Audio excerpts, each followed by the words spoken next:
Hello दोस्तों, welcome to toppers village. दोस्तों आज हम क्लास 12 मैथ्स का जो चैप्टर है इंटीग्रल्स या इंटीग्रेशन या फिर हिंदी में समाकलन, उसका एक काफ़ी इंपॉर्टेंट टॉपिक डिस्कस करेंगे, डेफिनेट इंटीग्रल, जिसको हिंदी में क्या बोलते हैं, निश्चित समाकलन। इसको सीखेंगे कि ये होता क्या है, इसका एग्जैक्ट मीनिंग क्या होता है वो देखेंगे। और फिर एक अच्छा सा टॉपिक आता है इसके अंदर, इंटरेस्टिंग सा टॉपिक आता है जिसको बोलते हैं definite integral as the limit of a sum, जो आपको थंबनेल में भी पता चल गया होगा। हिंदी में क्या होता है, योगफल की सीमा के रूप में निश्चित समाकलन। तो आप टेंशन मत लो, उसका एक फॉर्मूला होता है, लेकिन उससे पहले ना मैं आपको बहुत बेसिक से समझाऊंगा। कुछ मैंने यहाँ से ऐसे जुगाड़ भी कर रखे हैं, बहुत शानदार तरीके से आपको मैं सिखाऊंगा, ठीक है, ऐसे इस प्रकार। तो बहुत मज़ा आने वाला है इस लेक्चर के अंदर। मैं आपको इसलिए वो एक, वैसे तो उसका एक फॉर्मूला होता है, लेकिन फिर भी मैं आपको बेसिक बताऊंगा, ताकि ना एक बार बेसिक पता हो जाएगा तो वो फॉर्मूला आपको याद रखने में बहुत आसानी होगी, अप्लाई करने में भी बहुत आसानी होगी। नहीं तो आप बस वो अप्लाई करते ही रह जाओगे, कन्फ्यूजन होता रहेगा उसके अंदर। तो देखो दोस्तों, सबसे पहले जानते हैं कि डेफिनेट इंटीग्रल ये पहली बार आया है, तो ये होता क्या है, ये क्या होता है, या फिर इससे पहले देखिए कि दिखता कैसे है। तो जैसे मैं आपको बताऊं कि इंडेफिनेट इंटीग्रल ये कैसा दिखता है, ऐसा दिखता है एफ ऑफ एक्स का इंटीग्रेशन डॉट डी एक्स, ऐसा। तो अब ये कैसा दिखता है, ये ऐसा दिखता है। काफ़ी सारी चीज़ें तो वैसे ही सेम टू सेम ही है, बस यहाँ पर एक ए लग जाता है और यहाँ पर एक बी लग जाता है, ठीक है, ये ए और बी। यहाँ पे ये इंटीग्रेशन किसके रेस्पेक्ट में हो रहा है, एक्स के रेस्पेक्ट में हो रहा है। तो ये जो ए और बी है ना, ये भी एक्स की वैल्यूज़ है। यहाँ पर जैसे ये है एक्स बराबर ए और एक्स बराबर बी, इनका क्या मतलब है, ए जो है, ए जो ये नीचे वाला नंबर है, इसको हम बोलते हैं lower limit of definite integral, है ना, डेफिनेट इंटीग्रेशन की लोअर लिमिट है। ये जो बी ऊपर वाला है, इसको बोलते हैं हम upper limit of definite integral. तो अब देखते हैं कि इसका मीनिंग क्या होता है। तो इस डेफिनेट इंटीग्रल का मतलब निश्चित समाकलन का मीनिंग ये होता है, algebraic area between curve y equal to F of X comma X बराबर ए लाइन कोमा एक्स बराबर B line and X axis, ठीक है। एक्स एक्सिस एक्स बराबर बी ऐसे वर्टिकल लाइन बनती है, वो एक्स बराबर ए ये भी वर्टिकल लाइन है, और y बराबर एफ ऑफ एक्स। इन चारों के बीच में एक एरिया फंस जाता है। मेन चीज़ ये है, यहाँ पर आपको इसका ध्यान रखना। ये जो डेफिनेट इंटीग्रल ना, इसका मीनिंग क्या होता है, एरिया होता है। यहाँ पे जो इंडेफिनेट इंटीग्रेशन था ना, उसका मीनिंग क्या होता था, कोई फंक्शन था, उसका हमने इंटीग्रेशन किया, एक नया फंक्शन प्लस सी आ जाता था। सी की वैल्यू क्या रह सकती थी, 0 1 2 3 कुछ भी हो सकती थी। तो 0 लेते 1 लेते तो अलग अलग हमें फंक्शंस मिलते। उन फंक्शन को क्या बोलते हैं, फैमिली ऑफ कर्व्स, मतलब बहुत सारे फंक्शंस की फैमिली है, परिवार है, कर्व्स का परिवार है। हिंदी में क्या बोलते हैं, वक्र निकाय। ये इंडेफिनेट इंटीग्रेशन का मतलब हुआ करता था। डेफिनेट इंटीग्रेशन का मतलब क्या होता है, एरिया इन चारों के बीच में। अब ये एल्जेब्रिक, इस शब्द का क्या मीनिंग है, तो मैं आपको एक बार सारी चीज़ें बता देता हूँ। एल्जेब्रिक जब भी लग जाता है ना, तो उसके आगे जो प्लस होगा या माइनस होगा, उसका साइन मैटर करता है। देखो दो सिचुएशन लेता हूँ, एक बार ग्राफ में ऊपर ले रहा हूँ और एक बार ग्राफ में एक्स एक्सिस के नीचे ले रहा हूँ। ऐसे ये एक्स एक्सिस है अपना, ये वाई एक्सिस है। ऐसे यहाँ पर ये एक्सिस है और ये वाई एक्सिस है। ये ए है, ये बी है, और ये अपना फंक्शन है y बराबर एफ ऑफ एक्स। ऐसे ही यहाँ पर है, ये ए है, ये बी है, और ये y बराबर एफ ऑफ एक्स है, ठीक है दोस्तों। तो यहाँ पर जो एरिया होगा ना, देखो इस बार ये integration of A to B F of x D X, इसका मतलब क्या है, ये वाला एरिया। तो एल्जेब्रिक का क्या मतलब है कि इसका जो आंसर आएगा ना, ये पॉजिटिव आएगा। क्या आएगा इसका आंसर, पॉजिटिव आएगा, ठीक है। इसका आंसर क्या आएगा, पॉजिटिव आएगा, और वो कितना आएगा, इस एरिया के बराबर, इस एरिया के बराबर आएगा। और अब यहाँ पे अब कर्व नीचे की तरफ आ गया, एल्जेब्रिक मतलब साइन मैटर करेगा, नीचे की तरफ आ गया तो इसका एरिया क्या हो जाएगा, नेगेटिव हो जाएगा, ठीक है। इसका कितना एरिया, मान लो कि इसका एरिया 10 है, इसका भी एरिया 10 है, तो ये इस डेफिनेट इंटीग्रेशन का इसका आंसर आएगा प्लस का 10 इस केस में। और इसी का आंसर अगर नीचे की, ये एफ ऑफ एक्स नीचे की तरफ है, तो इसका आंसर आएगा -10 इस केस के अंदर, क्योंकि ग्राफ क्या है, नीचे। यही एल्जेब्रिक शब्द का मीनिंग है कि पॉजिटिव हो मतलब ऊपर की तरफ है तो पॉजिटिव आंसर आएगा, ग्राफ नीचे की तरफ है तो एरिया आएगा, नेगेटिव एरिया आएगा, ठीक है दोस्तों। तो अब हम अपने अगले टॉपिक पर आते हैं। तो देखो दोस्तों, ये है अपना next topic, definite integral as the limit of a sum, या फिर हिंदी में योगफल की सीमा के रूप में निश्चित समाकलन। तो ये होता क्या है, एक बड़ा सा फॉर्मूला हमें मिलता है, ये वही है अपना डेफिनेट इंटीग्रेशन ही तो ये A to B F of x D X, ये क्या है अपना डेफिनेट इंटीग्रेशन, ये इंटीग्रल। ये क्या है, एज दी मतलब ये इस प्रकार हम इसको लिख सकते हैं, है ना। इस डेफिनेट इंटीग्रेशन को हम इस प्रकार लिख सकते हैं। किस प्रकार लिख सकते हैं, लिमिट ऑफ ए सम मतलब क्या होता है, ऐसे जो ये जुड़ रखे हैं ना अभी प्लस में बहुत सारे नंबर, ये F of A plus H, F of A plus 2h plus ऐसे करते करते F of A plus N minus 1 into H, ये अंदर की तरफ आपको ए पी दिखाई दे रही होगी। खैर बहुत सारे फंक्शन यहाँ पे जुड़ रखे हैं, तो ये जो जोड़ रखा ना हमने, यही क्या है, अपना सम है। लिमिट ऑफ ए सम, इस सम के आगे यहाँ पर एक लिमिट लगा रखी है, limit N tending to infinite, ठीक है। तो इस डेफिनेट इंटीग्रेशन को हम ऐसे लिख सकते हैं। आप इसको याद कर लेना, क्या होता है b माइनस, ये जो b और a है ना, अपर लिमिट लोअर लिमिट, वो यहाँ पे आ जाएगी, limit n tending to infinite 1/n। ये n वगैरह ये क्या होता है अभी मैं आपको बताऊंगा। यहाँ पर क्या f of a plus F of a plus H, ये h कैसे आता है, b माइनस a बटा n ऐसे आएगा, ठीक है। ये याद करके रखना, ताकि हम जब क्वेश्चन करेंगे तब इसको डायरेक्ट ही अप्लाई कर देंगे। और वैसे ये याद हो ही जाएगा, अभी जैसे हम डेरिवेशन करेंगे ना तो आपको पता चल जाएगा। इसकी डेरिवेशन स्टार्ट करते हैं, तो स्टार्ट यहीं से करेंगे, A to B F of x D X. और सारी चीज़ें अगर हम अच्छे से समझना है तो मैं क्या करूँगा, अपना जो फंक्शन का ग्राफ है ना, ये पॉजिटिव साइड में लेके ही चलूँगा, ठीक है। मतलब एक्स एक्सिस से ऊपर लेके चलूँगा, ताकि हमें कोई एक्स्ट्रा कन्फ्यूजन ना हो माइनस की वजह से। नीचे हम नहीं लेके चलेंगे, ऊपर ही लेके चलते हैं। तो सबसे पहले यही बोल देता हूँ, let F of X is a continuous function in A comma B, एक इंटरवल है ए कोमा बी, ठीक है, ए से बी तक। ये लोअर लिमिट, ये अपर लिमिट, ये एक्स की वैल्यू जी तो है। Also F of X greater than zero, F of x में क्या लेके चल रहा हूँ, जीरो से बड़ा लेके चल रहा हूँ, ठीक है। तो देखो इसका, अगर इस इन्फॉर्मेशन के अकॉर्डिंग इसका डायग्राम बनाए तो डायग्राम कैसा बनेगा, कुछ ऐसा बना लेते हैं। ये हो गया अपना वाई एक्सिस, और ऐसे बना लिया मैंने एक्स एक्सिस। और जो कर्व का डायग्राम है, समझो कि कर्व का डायग्राम मैंने कुछ इस प्रकार बना लिया। यहाँ पर क्या ले लेते हैं हम, ए ले लेते हैं, और इसको और आगे चलो यहाँ तक, ठीक है। यहाँ पर मैं क्या ले लेता हूँ, बी ले लेता हूँ, ठीक है। ए से बी में अपना जो ग्राफ है, कर्व है, वो क्या है, कॉन्टिन्यूस है in A comma B. And F of X greater than zero, तो वो ऊपर की तरफ बन गया, ये अपना एक्स एक्सिस है एंड ये वाई एक्सिस है। अब हम यहाँ पर अपना जो डेफिनेट इंटीग्रेशन है ना, ये वाला एंगल यहाँ पे डालेंगे, मतलब ये वाली थिंकिंग यहाँ पे लगाने की कोशिश करेंगे। जो ये अपना एक्सप्रेशन है ए टू बी, फिर क्या है F of x D X, ये क्या है डेफिनेट इंटीग्रेशन। इसका मतलब क्या है, एरिया, ठीक है। इसका मतलब क्या है, एरिया, मतलब ये वाला एरिया आएगा। थोड़ा अच्छे से समझने के लिए मैं इस पॉइंट को बोल देता हूँ कि ये पी पॉइंट है, ये वाला पॉइंट क्यू है, पॉइंट का नाम है। ये तो एक्स बराबर बी है, एक्स बराबर ए है, लेकिन पॉइंट का नाम पी क्यू। इस पॉइंट को पी क्यू, इसको बोल देता हूँ आर, इस पॉइंट को बोल देता हूँ एस, ठीक है। इस पॉइंट को क्या क्या बोल देता हूँ मैं, यहाँ पे एस बोल देता हूँ इस पॉइंट को, ठीक है दोस्तों। तो इस इंटीग्रेशन का मतलब क्या है, एरिया। एरिया किसका, P Q R S P, समझ रहे हो। ये जो कर्व है ना, कर्व, इसके ये बीच का एरिया आ जाएगा P Q R S P, again P तक हम पहुंच जाएंगे। तो ये तो एरिया इस डेफिनेट इंटीग्रेशन का हुआ, इसका मतलब हुआ ये। यहाँ पर ये जो आर एच एस है, ये इतना बड़ा जो आर एच एस है, ये कहाँ से आया होगा, ये किसी दूसरे तरीके से आया होगा ना, कैसे न कैसे करके हमने इसका जुगाड़ लगाया होगा। देखो एरिया, मान लो कि हमें ये एरिया निकालना नहीं आता, तो फिर हम क्या करेंगे, इसको दूसरे तरीके से निकालेंगे। ये जो एरिया है ना, इसको हम दूसरे तरीके से कैलकुलेट करने की कोशिश करेंगे। तो मैं यहाँ पर एक स्टेटमेंट लिख रहा हूँ, now we will find this area with a different approach. और ये डिफरेंट अप्रोच क्या होगी, इसको हम थोड़ा सा अलग तरीके से फाइंड करने की कोशिश करेंगे। ये अप्रोच क्या होगी अपनी, बाय मेकिंग रेक्टेंगल्स। रेक्टेंगल क्या होता है, आयत होते हैं, हिंदी में क्या बोलते हैं इनको, आयत बोलते हैं। तो बाय मेकिंग रेक्टेंगल, हम यहाँ पे इसके छोटे छोटे रेक्टेंगुलर प्लॉट काट देंगे बहुत सारे।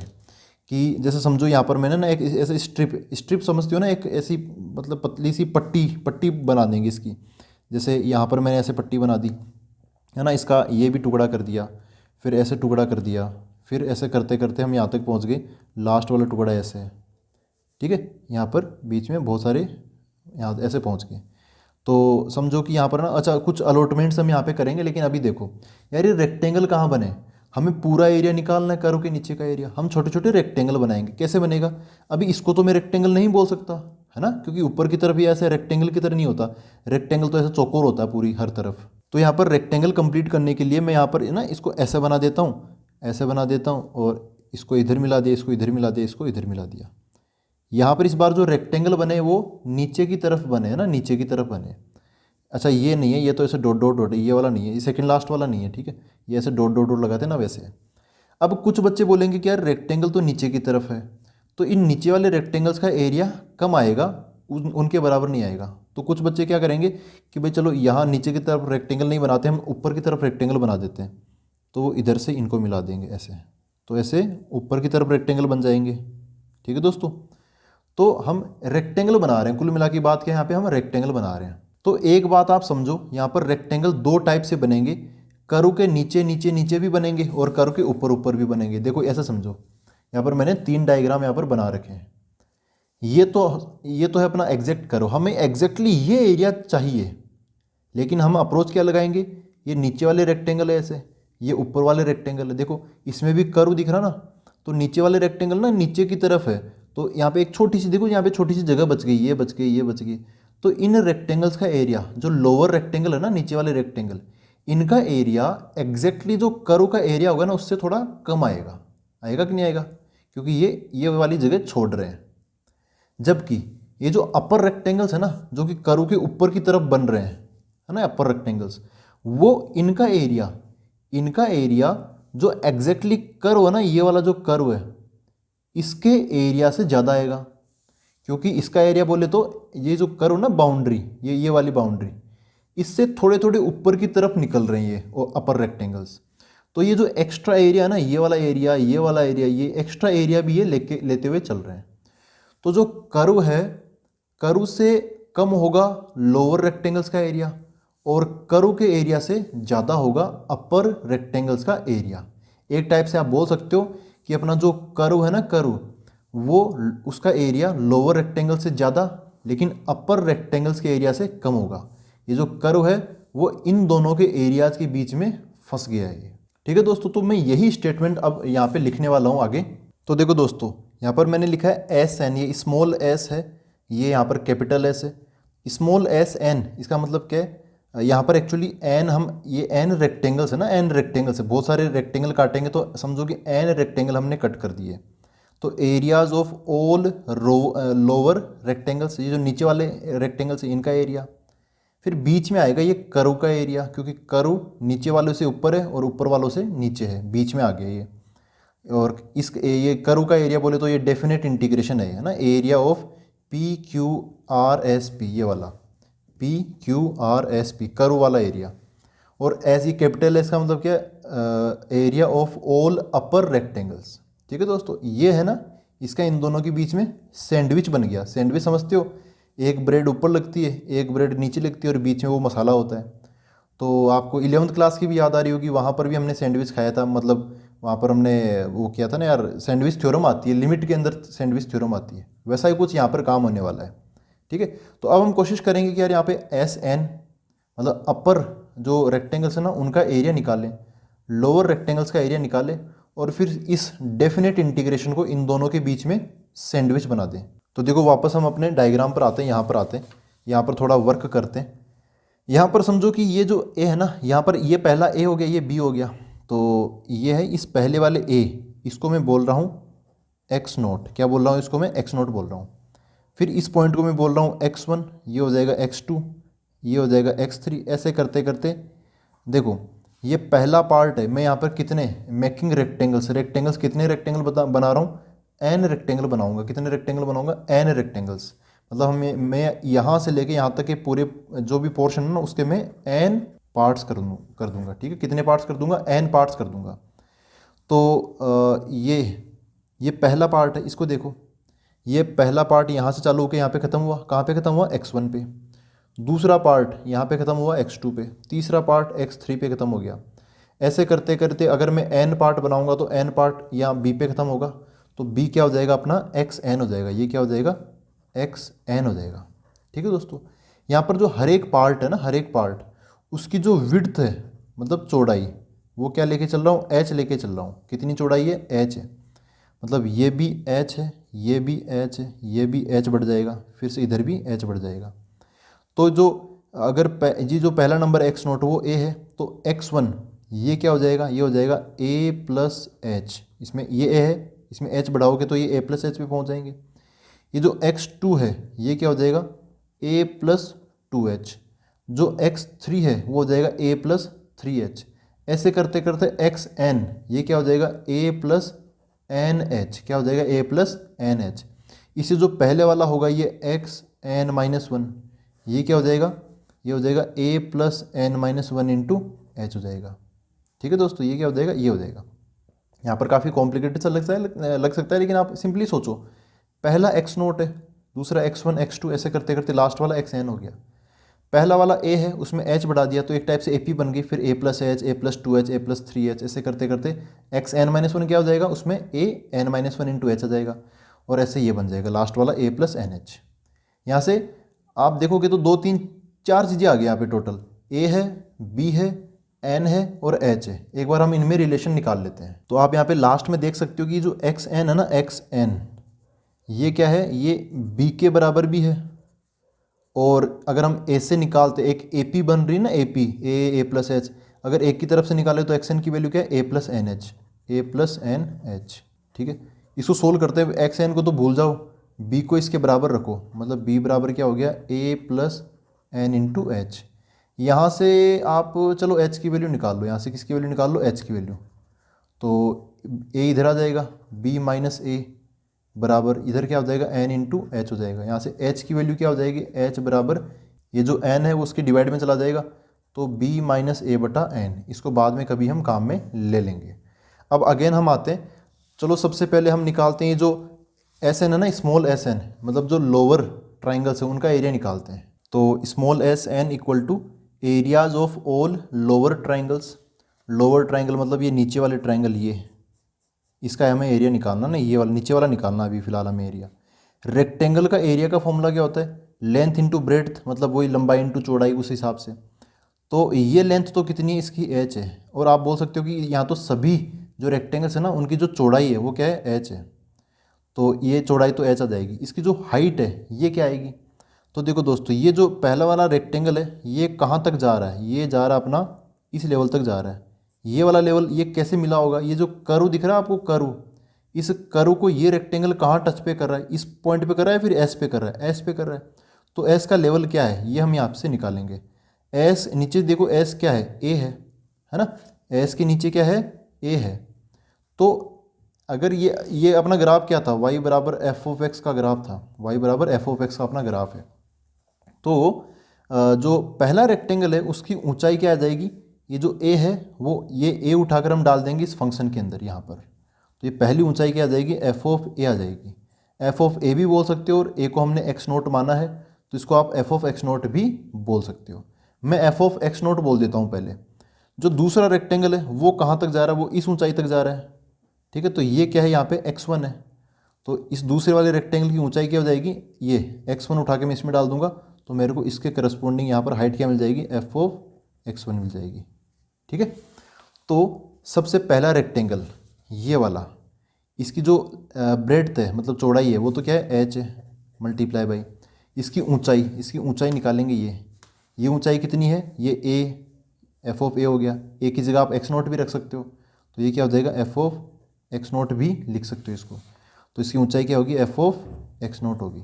फिर प्लस ये पहला रेक्टेंगल है, दूसरा रेक्टेंगल क्या आएगा, वो इसकी चौड़ाई तो h ही है, इसकी भी चौड़ाई क्या है, h ही है, लेकिन इसकी ऊंचाई इस बार क्या है, x1 है, तो ये वाली ऊंचाई, ये वाला लेवल, तो ये f ऑफ x1 है, तो h into F of x1।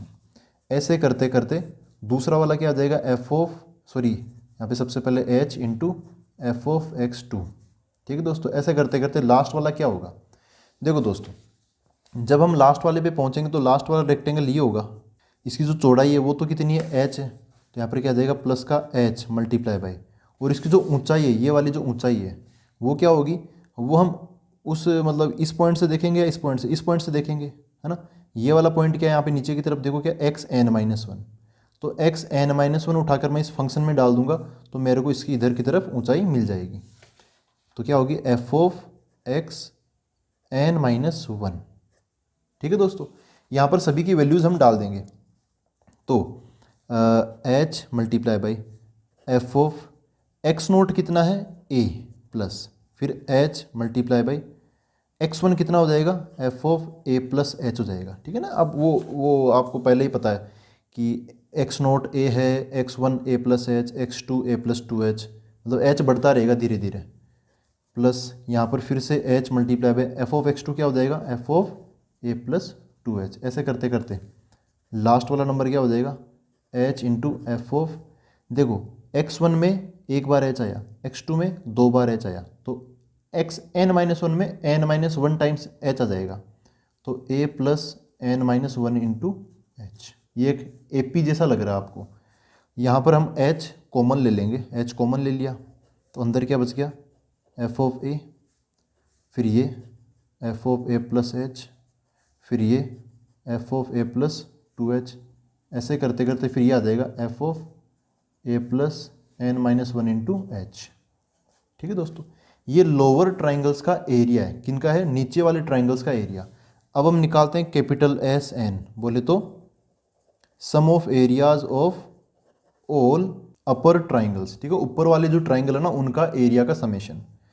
तो देखो यहाँ पर जो ऊपर वाला ट्राइंगल है ये यहाँ तक जा रहा है, ये इस लेवल तक जा रहा है। पहले ट्राइंगल की बात करते हैं, फिर फटाफट, ट्राइंगल क्या है यार, सॉरी रेक्टेंगल, अरे यार ये ट्राइंगल नहीं है, क्या ये रेक्टेंगल है, ठीक है। ये क्या है, रेक्टेंगल। ऊपर तो अच्छा, ऊपर भी ट्राइंगल लिखा है, ओ हो, यहाँ पर क्या आएगा, रेक्टेंगल है, ठीक है। क्या है कि अभी रिसेंटली मैंने ट्राइंगल पढ़ा था कुछ एक बुक्स के अंदर, तो वो याद आ गया, और सेम साउंड करते हैं ये, इसलिए लोअर रेक्टेंगल है, और यहाँ पर क्या लोअर रेक्टेंगल से, ऊपर तो ठीक है, अपर रेक्टेंगल से ये। तो इन रेक्टेंगल्स का एरिया निकालेंगे।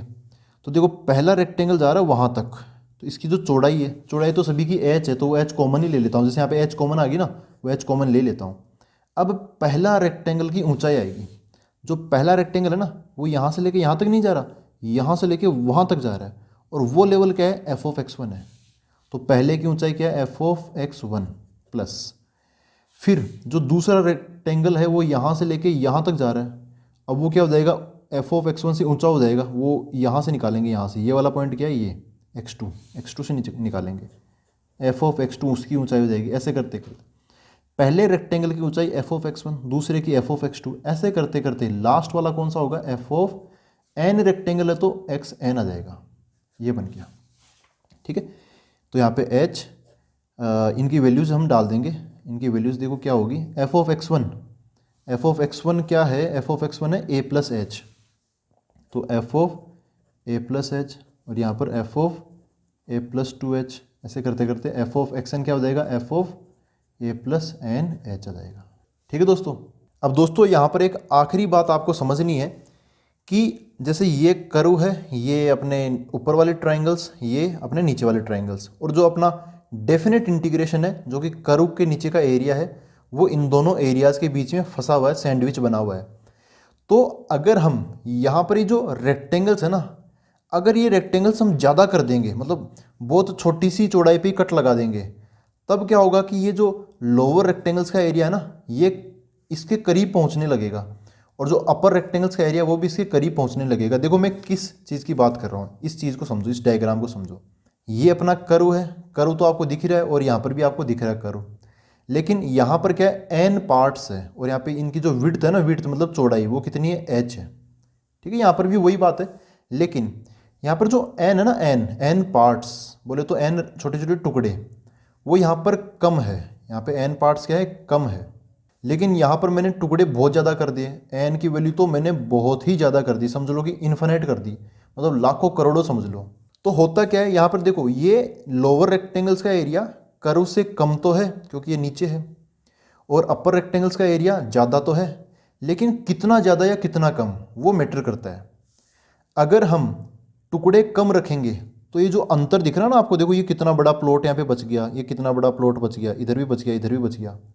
अगर हम टुकड़े कम लेंगे तो एक जो बोलते हैं ना एरर ज़्यादा आएगी, है ना, मतलब अंतर बहुत ज़्यादा आएगा। रेक्टेंगल्स का एरिया ये नीचे वालों का बहुत कम होगा बजाय इस कर्व के, हम कर्व के करीब पहुंच नहीं पाएंगे। हमें क्या चाहिए, हमें तो कर्व का एरिया चाहिए। तो अगर आपको रेक्टेंगल्स की मदद से निकालना है तो फिर रेक्टेंगल्स की संख्या बहुत ज़्यादा करनी पड़ेगी। अगर हम एन को बहुत ज़्यादा कर दें, मतलब बहुत ज़्यादा टुकड़े कर दें, तो एन टेंडिंग टू इन्फिनिट, मतलब इन्फिनिटी कर रहा हूँ मैं, तो एन इन्फिनिट इसके पार्ट्स कर दूंगा, तो जो एच है, एच क्या है, इनकी चौड़ाई, एच है ना, वो इनकी चौड़ाई है, ये एच है। तो ये क्या हो जाएगा, बहुत कम हो जाएगा, है ना, फिर बहुत पास पास में आ जाएंगे सारे टुकड़े। तो लेकिन इससे एक फ़ायदा हो जाएगा, यहाँ पे जो अंतर बनता था ना, देखो यहाँ पे बहुत बारीक सा आपको दिख भी नहीं रहा होगा, बहुत बारीक सा अंतर यहाँ पे बचेगा। तो हम बोल सकते हैं कि अगर हम n की वैल्यू बढ़ाएं, अगर हम टुकड़ों की संख्या बढ़ा दें, तो ये जो है ना, ये लोअर रेक्टेंगल्स का एरिया वो भी लगभग इसके बराबर हो जाएगा, और ये अपर रेक्टेंगल्स का एरिया वो भी लगभग इसके बराबर हो जाएगा। दूसरे शब्दों में ऐसे भी बोल सकते हो कि अगर हम n की वैल्यू बहुत ज़्यादा बढ़ाएंगे तो जो ऊपर वाले रेक्टेंगल्स है ना, और जो नीचे वाले रेक्टेंगल्स है वो आपस में से पास पास आ जाएंगे। ठीक है, पास पास आ जाएंगे। और अगर ये दोनों पास पास आ जाएंगे, मान लो ये है 99, ये है 101, ये है 99 और ये 101, तो फिर इस बेचारे को तो 100 ही होना पड़ेगा ना, तो ऐसा समझ सकते हैं। लेकिन मान लो ऐसा होता, ये होता 50, ये होता 150, तब ये 100 भी हो सकता है, और इसके पास तो बहुत ऑप्शन है, ये 99 भी हो सकता है, 101, 102, 100 कुछ भी हो सकता है ये, है ना। लेकिन ये दोनों अगर करीब करीब आ जाएंगे, और ये तो इन दोनों के बीच में ही रहेगा, जाएगा कहाँ बेचारा, तो ये इसकी वैल्यू हम इनके लिमिट से निकाल सकते हैं, इसी को बोलते हैं लिमिट। इसको देखो, इससे समझ में आ गए तो ठीक, मैं एक और तरीका बता रहा हूँ। देखो ऐसा एक टाइप का मैंने ना इनके बीच में रिलेशन निकाल लिया कि हमें चाहिए ये एग्जैक्ट एरिया ऑफ कर्व हमें चाहिए। ये एग्जैक्ट एरिया क्या है, वो इंटीग्रेशन वाला ये ब्लैक वाला जो है ना ऊपर से जो आ रहा है वो है अपर रेक्टेंगल्स के एरियाज का सम, मतलब सारे रेक्टेंगल्स का एरिया, और जो रेड वाला ग्राफ है वो है लोअर रेक्टेंगल्स के एरियाज का सम। यहाँ पे ये बहुत ज़्यादा अंतर है, अपर वाले रेक्टेंगल्स का एरिया बहुत ज़्यादा है, लोअर रेक्टेंगल्स का एरिया बहुत कम है। हमें चाहिए कर्व का एरिया, कर्व का एरिया तो फिक्स है, तो ये मैंने लाइन बना रहा हूँ। ये कब है, यहाँ पे अंतर इतना ज़्यादा क्यों है, जब n की संख्या कम है, n कम है तो जो विड्थ होगी वो ज़्यादा होगी, मतलब ये वाला केस है। अपर वाले ज़्यादा ऊपर होंगे, लोअर वाले ज़्यादा नीचे होंगे, तो अंतर बहुत ज़्यादा आएगा, है ना, अंतर बहुत ज़्यादा है।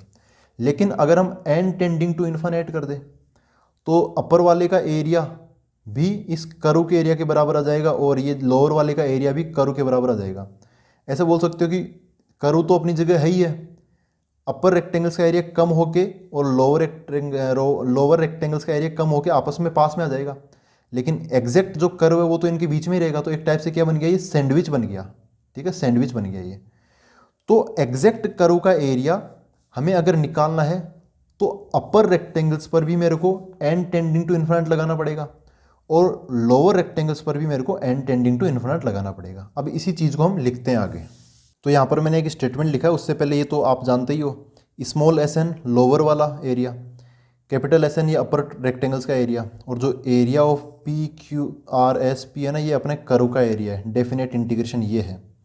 तो यहाँ पर मैंने बोला इफ़ वी इंक्रीज n, अगर हम पार्ट्स की संख्या बढ़ा देते हैं, मतलब अगर हम ऐसा कुछ डायग्राम बनाने की कोशिश करते हैं ना, ऐसा क्लोज, तब क्या होगा, then we can get both small S N and capital S N, मतलब लोअर वालों का एरिया और अपर वालों का area close to the area of P Q R S P. अगर हम n बढ़ाएंगे तो ये भी करीब आएगा और ये भी करीब आएगा। और फिर आगे एक स्टेटमेंट लिख रहा हूँ मैं, if n tending to infinite then, अब हम फाइनली n को इन्फिनिट ही कर देते हैं, तब क्या हो जाएगा, ये जो एस एन है, स्मॉल एस एन है ना, small S N equal to ये अपना area of P Q R S P equal to ये अपना कैपिटल एस एन, ये बराबर ही हो जाएगा, क्योंकि n टेंडिंग टू इन्फिनिट बहुत ज़्यादा होता है, ये अप्रोक्सीमेटली बराबर ही आ जाएगा। और आप बोल सकते हो कि ये आ गया बराबर, लो ठीक है, ये तो इन दोनों के बीच में ही रहेगा, ये दोनों एकदम मतलब चिपक के वो बन जाए, एकदम पतली सी, मतलब पतली सी चीज़ बन जाए, तो ये कहाँ जाएगा, ये भी उनके बीच में रहेगा। ठीक है, तो अब हम ये एरिया बोले तो क्या है, ये integration from A to B F of x D X. अब हम इसकी वैल्यू कुछ भी ले सकते हैं, हम चाहें तो ये भी ले सकते हैं और ये भी ले सकते हैं।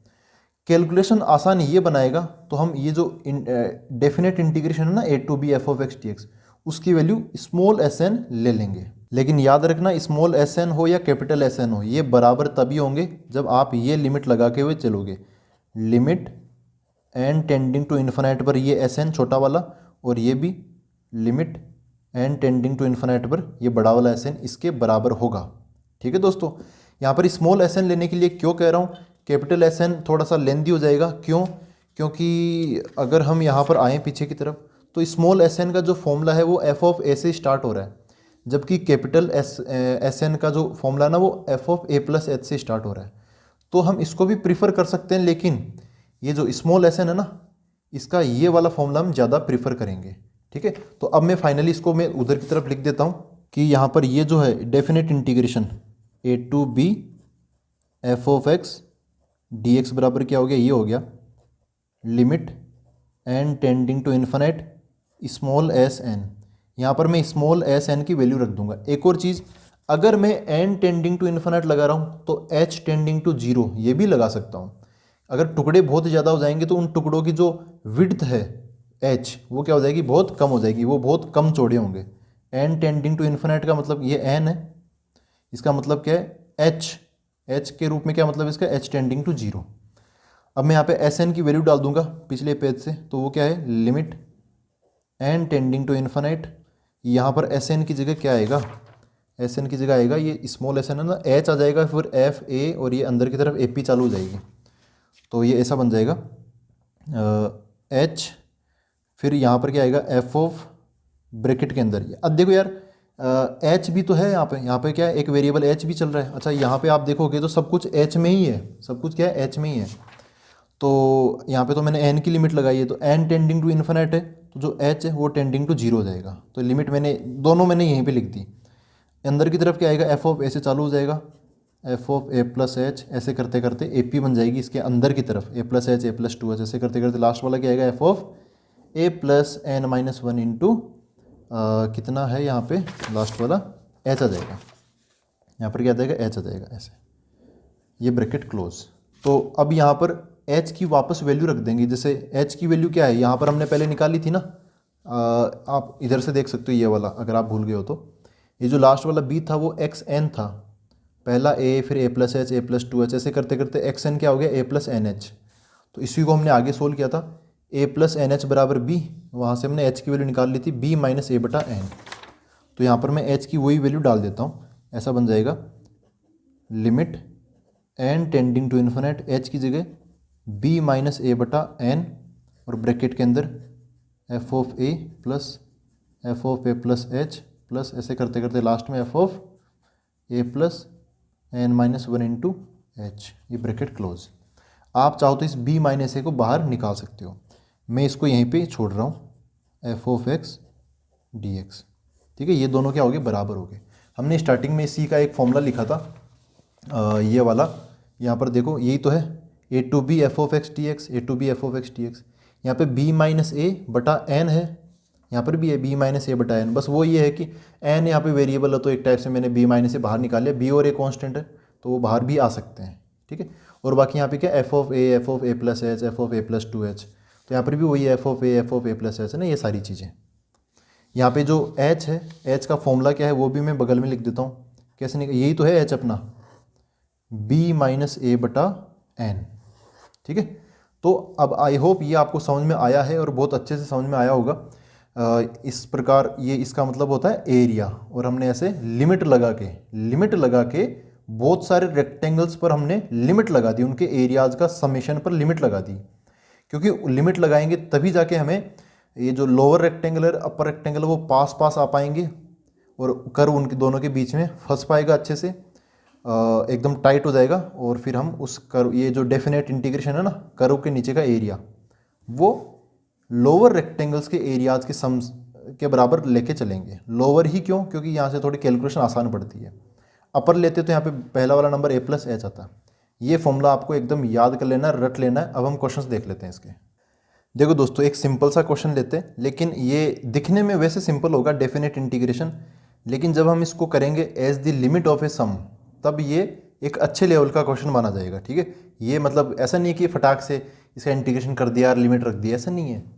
इसको प्रॉपर हमें as the limit of a सम से करना है, तो छोटा मोटा क्वेश्चन नहीं है ये, है ना, अच्छा खासा क्वेश्चन है ये। देखो कैसे करेंगे। तो जब भी लिमिट ऑफ ए सम का क्वेश्चन आए, ऐसा एक्सप्रेशन हो, आपको क्या करना, सबसे पहले जो आपको फॉर्मूला बोला था मैंने याद करने के लिए, वो यहाँ पे लिखना। क्या होता है स्टैंडर्ड फॉर्मूला, अगर ए से बी यहाँ पे F of x D X दे रखा हो, तो इसका मतलब होता है बी माइनस ए, यहाँ पर लगाओ limit N tending to infinite, यहाँ पे आएगा फिर 1/n, फिर एक ब्रैकेट स्टार्ट होगा, उसके अंदर f of A F of A plus h, ऐसे करते करते लास्ट में f of A plus N minus one into h, bracket close, और ये बड़ा वाला ब्रैकेट क्लोज, ये बन जाएगा। इसके साथ में ये जो h है, h की वैल्यू कैसे निकालते हैं, ये h की वैल्यू ये b माइनस ए बटा n, b minus a by n, ये h की वैल्यू ही है। अपने वाले केस में आते हैं, अपने वाले केस में चीज़ों को लिखना स्टार्ट करते हैं। a का काम कौन कर रहा है, zero, a equal to zero. b का काम कौन कर रहा है, ये टू, b की वैल्यू टू। और अगर हमें ये h निकालना हो तो h की वैल्यू क्या हो जाएगी, b minus a by n. तो b क्या है, टू, और a है जीरो, तो two minus zero by n, बोले तो कितना, two by n. Two by n क्या है, ना तो हम n की वैल्यू निकालेंगे ना h की वैल्यू निकालेंगे, लेकिन इनको n और h को आपस में ऐसे रिलेट करके जरूर लिख सकते हैं, ठीक है। और यहाँ पर जो f का जिक्र कर रखा है, एफ ऑफ एक्स, वो अपने वाले केस में क्या है, एफ ऑफ एक्स ये फंक्शन है एक्स स्क्वायर प्लस वन, ठीक है। ये सब कुछ उठाकर हम यहाँ पे रख देते हैं, तो क्या बन जाएगा, देखो ए टू बी, तो ये सब हो जाएगा ए की वैल्यू जीरो और बी की value two, zero two two, F of x D x बराबर बी माइनस ए, तो two minus zero multiply by limit, limit N tending to infinite, ये एन है, n tending to infinite, one by n, one by n, फिर bracket के अंदर f of A बोले तो क्या है, जीरो है ना, तो यहाँ पे आ जाएगा एफ ऑफ जीरो प्लस, फिर क्या है F of A plus H, A plus H, तो जीरो प्लस एच आ जाएगा, क्या आ जाएगा, एफ ऑफ एच आ जाएगा। समझ गए मेरी बात, ए की वैल्यू अपने वाले केस में क्या है, जीरो है, तो यहाँ जीरो आ जाएगा, यहाँ जीरो आ जाएगा, यहाँ जीरो, सब जगह जीरो आ जाएगा, जहाँ जहाँ ए है वहाँ पे। ये F of A plus H है, अगला नंबर क्या आएगा, F of A plus two H, A तो जीरो है, तो यहाँ पे एफ ऑफ टू एच ही बच जाएगा। ऐसे करते करते लास्ट वाला क्या होगा, एफ ऑफ ए की जगह zero, n minus one into h, तो यहाँ पे F of n minus one into h में यहाँ पे लिख देता हूँ ब्रैकेट क्लोज, और ये बड़ा वाला ब्रैकेट क्लोज। तो फर्दर क्या बन जाएगा, ये zero two two, F of x की जगह x square plus one dot d x बराबर टू माइनस जीरो क्या हो जाएगा, टू बन जाएगा, limit N tending to infinite one by n, f of zero अभी रखेंगे वैल्यू, एफ ऑफ एच की जगह देखो क्या है, एच की जगह है टू बाई एन, तो यहाँ पर क्या आ जाएगा, F of two by N आ गया। फिर क्या है, टू एच है, तो बन जाएगा F of four by n. ऐसे करते करते लास्ट वाला क्या बन जाएगा, प्लस एफ ऑफ एच की जगह आ जाएगा टू बाई एन, तो F of n minus one into two बटा एन, ऐसे ये ब्रैकेट क्लोज, ये एफ है इसके बाहर, और ये बड़ा ब्रैकेट क्लोज। अब देखो एफ ऑफ एक्स क्या है, एक्स स्क्वायर प्लस वन है, तो एफ ऑफ जीरो यहाँ पे जीरो डाल दूंगा, f of two by n के लिए यहाँ पे टू बाई एन डाल दूंगा, तो अगली स्टेप में देखो क्या बनेगा, ये टू की जगह two, limit N tending to infinite one by n, f of zero की जगह आ जाएगा ये जीरो स्क्वायर प्लस वन, है ना, क्या बन जाएगा, जीरो का स्क्वायर प्लस वन, ऐसे। फिर टू बाई एन वाले में बन जाएगा टू बाई एन का होल स्क्वायर प्लस वन, ऐसे हो गया। फिर प्लस फोर बाई एन वाले में बन जाएगा फोर बाई एन का होल स्क्वायर प्लस वन, ऐसे करते करते लास्ट वाले में क्या बन जाएगा, ये n minus one into two by n का होल स्क्वायर। अच्छा एक काम करो, ये जो दो है ना, दो वो इसके अंदर ही भेज दो, है ना, ये दो इसके अंदर भेज दो, तो क्या बन जाएगा, ये ऐसा बन जाएगा टू एन माइनस टू बटा एन, ये बन गया। यह वहाँ पे रखेंगे तो इसका स्क्वायर प्लस वन, है ना, हर नंबर का स्क्वायर प्लस वन हो रहा तो इसका भी हो जाएगा। तो ऐसा करने के बाद में अब हम चीज़ों को अलग अलग कर लेते हैं थोड़ा। ऐसा हो गया two limit N tending to infinite one by n, फिर ब्रैकेट स्टार्ट। देखो दोस्तों यहाँ पर ना हर एक ब्रैकेट में आप देखो थोड़ा ध्यान से, जैसे ये ब्रैकेट है, ये ब्रैकेट है, ये ब्रैकेट है, ऐसे कितने ब्रैकेट है यहाँ पर, टोटल एन ब्रैकेट्स हैं। इन एन ब्रैकेट्स में से जो वन है ना, ये वाला वन, ये वन, ये वाला वन, ये वन है ना, ये सारे जो वन है वो सारे अलग कर लूँगा, तो one plus one plus one plus ऐसे करते करते प्लस वन, ये कितनी बार आ जाएगा, टोटल एन ब्रैकेट है, हर एक ब्रैकेट में से एक एक वन बाहर निकलेगा, तो टोटल एन टाइम्स हमें वन मिल जाएगा, ये इसका काम हो गया। फिर प्लस, अब यहाँ पर वन तो हमने कलेक्ट कर लिया, अब देखो स्क्वायर वाली चीज़ें कितनी है, यहाँ पे जीरो का स्क्वायर है, यहाँ से चालू कर लेता हूँ, जीरो का स्क्वायर, जीरो लिख रहा हूँ क्योंकि अभी देखो कन्फ्यूजन क्रिएट हो जाता है बच्चों के लिए।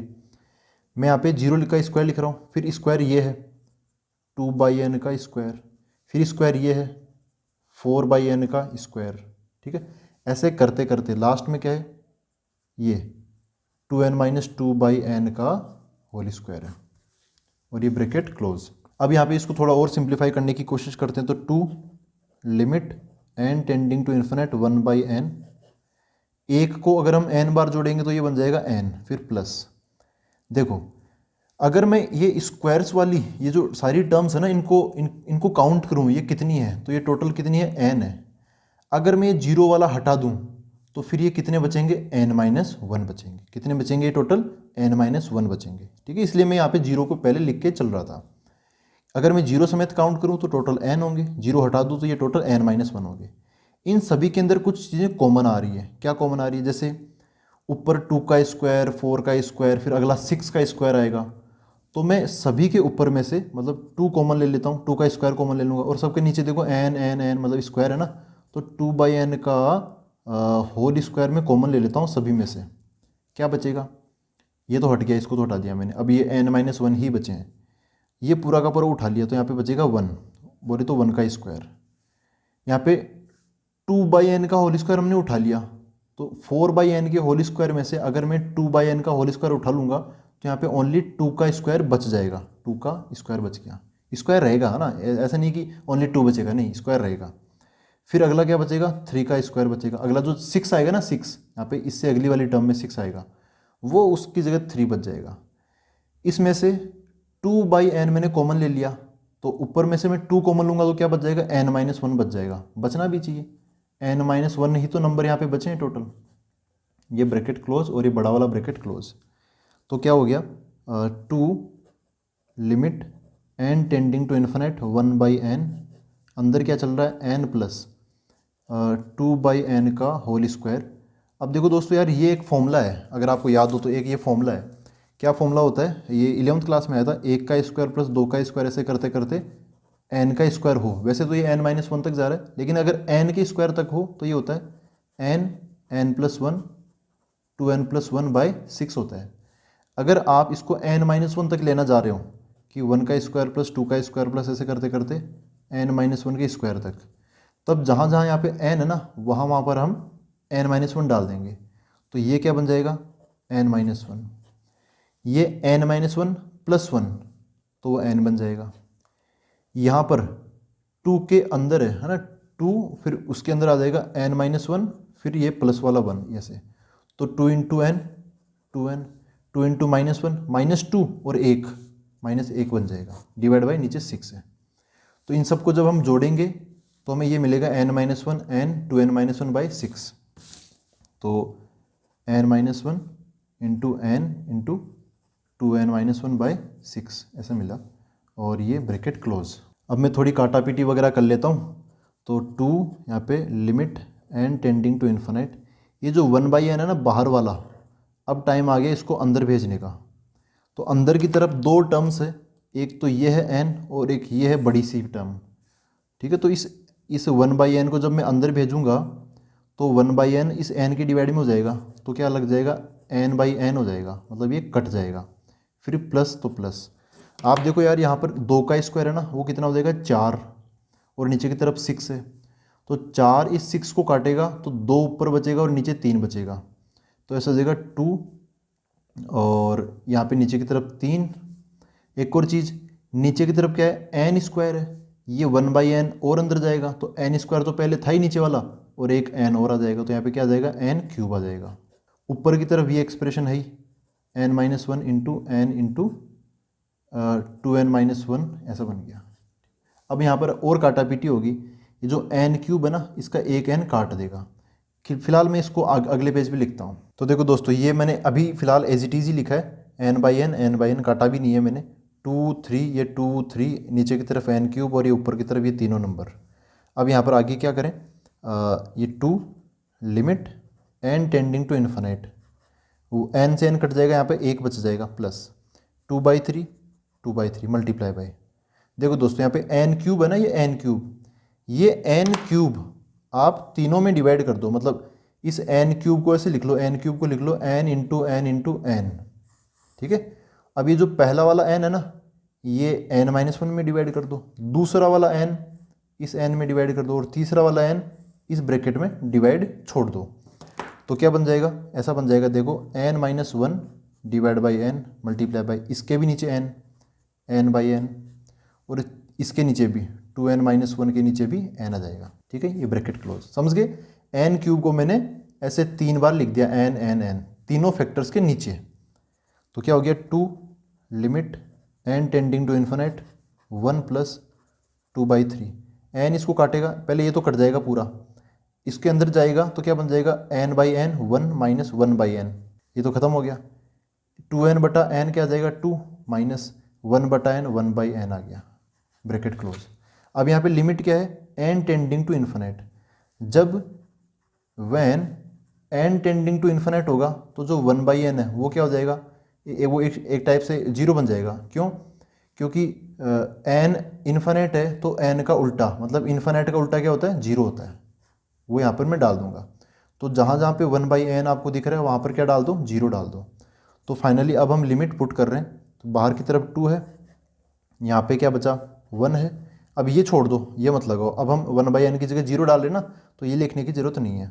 फिर यहाँ पे क्या बचा, 2/3, 1 माइनस 0 बचा, फिर ये क्या बचाएगा, 2 माइनस 0 हो जाएगा, है ना, ये 2 माइनस 0 हो जाएगा। ये इसको सोल्व कर लेते हैं, तो 2 अंदर की तरफ 1 प्लस ये 2/3, 1 माइनस 0 को छोड़ो, ये तो 1 बन जाएगा, 2, ये 2 दूनी क्या हो जाएगा, 4/3 हो जाएगा। सोल्व कर लेते हैं इसको, तो 2 इंटू 3 और 4 7, 7/3 हो जाएगा, बोले तो 14/3। ठीक है दोस्तों, ये बन गया इसका आंसर। तो एक बार मैं फिर से बता दूं आपका कि जैसे हमें क्वेश्चन ये था 0 to 2 x² + 1 डॉट dx, इसका ऐसे निकालना था हमें। तो सबसे पहले हमने लिखा एक फॉर्मूला और आइडेंटिफाई कर ली कि a क्या है, लोअर लिमिट, b क्या है, अपर लिमिट, फिर h क्या होता है, b-a/n, ये सारी चीज़ें हमने पता कर ली। और फिर यहाँ पर एक एक चीज़ को लिखना स्टार्ट किया। जैसा फॉर्मूला था ना, फॉर्मूले का जो RHS है वो हमने इस क्वेश्चन में लिखना स्टार्ट किया। सबसे पहले कोशिश ये की कि यहाँ से जो h है ना, h वो मैं हटा दूँ। h का फॉर्मूला क्या होता है, b-a/n, तो b की वैल्यू रख दी, a की वैल्यू रख दी, n तो n रख दिया। h मैंने सबसे पहले हटा लिया, आपको सबसे पहले h हटा लेना है इस फॉर्मूले से, b-a/n से।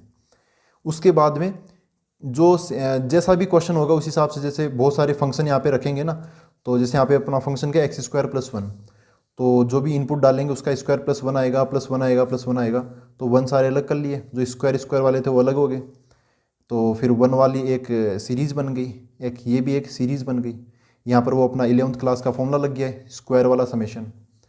तो फिर क्या किया, अब देखो ये n टेंडिंग टू इन्फिनिट है, तो अगर ऊपर की तरफ तो n आएगा ही नहीं, n आएगा तो फिर वो n इन्फिनिट हो जाएगा।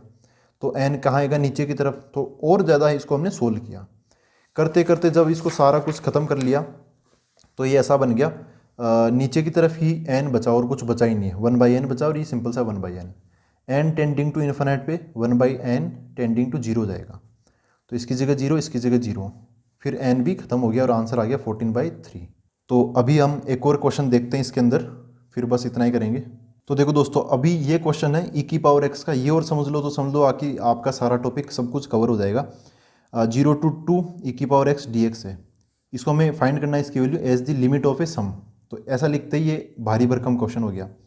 तो सबसे पहले आप वही फॉर्मूला लिखो, a to b f(x) dx। क्या होता है ये होता है b-a। यहाँ पे क्या लगाते हैं फिर हम, limit n tending to infinite 1/n, और फिर ब्रैकेट के अंदर f(a) आता है, फिर f(a+h) आता है।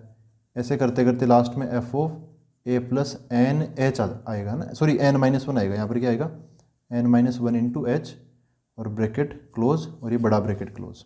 ठीक है, यहाँ पे जो b है अपने वाले क्वेश्चन में, a क्या है, 0, b क्या है, अपर लिमिट 2, f(x) क्या है, e⁻x, ये 3 चीज़ें होगी। अब हम निकालते हैं h क्या होता है, यहाँ पे b-a/n है ना, यही h है, b-a/n। इसकी वैल्यू क्या होगी, b क्या है 2, a क्या है 0, तो 2 - 0 2/n हो जाएगा। यही सारी चीज़ें यहाँ पर, अब ये RHS लिख देता हूँ, LHS अपना क्वेश्चन है, RHS अपना आंसर है। तो ऐसा बन गया 0 to 2 e⁻x dx बराबर b-a की जगह क्या आ जाएगा, 2 - 0 2 आ जाएगा, limit n tending to infinite 1/n। अंदर की तरफ क्या आएगा, F of A, F of A बोले तो क्या 0, तो F of 0 plus F of A plus H. अच्छा जहाँ जहाँ पर ए लिखा हुआ ना, जहाँ जहाँ पर ए लिखा हुआ वो तो हो गया 0 है ना, ये 0 हो गया, ये 0 हो गया, तो ए को तो आप भूल ही जाओ, समझो कि ए है ही नहीं।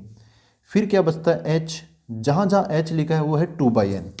तो सबसे पहले यहाँ पे एच आया तो बन गया एफ ऑफ, पहला वाला तो 0 हो ही गया, दूसरा वाला ए प्लस एच, तो एच आ गया, एक बार आ गया तो 2/n आ जाएगा। फिर अगला, फिर 2h आएगा तो ये बन जाएगा एफ ऑफ एच की जगह मैं 2/n डालूंगा तो 2h क्या हो जाएगा, 4/n हो जाएगा। फिर 6/n आएगा, ऐसे करते करते लास्ट वाला इसको भी 2 से मल्टीप्लाई कर दूंगा तो F of 2n minus 2/n आ जाएगा। यहाँ पे n-1 h है ना, n-1 इंटू एच है, एच की जगह 2/n, तो 2 न्यूमरेटर n-1 से मल्टीप्लाई हो जाएगा तो 2n-2/n आ जाएगा। ठीक है, इसको छोड़ो।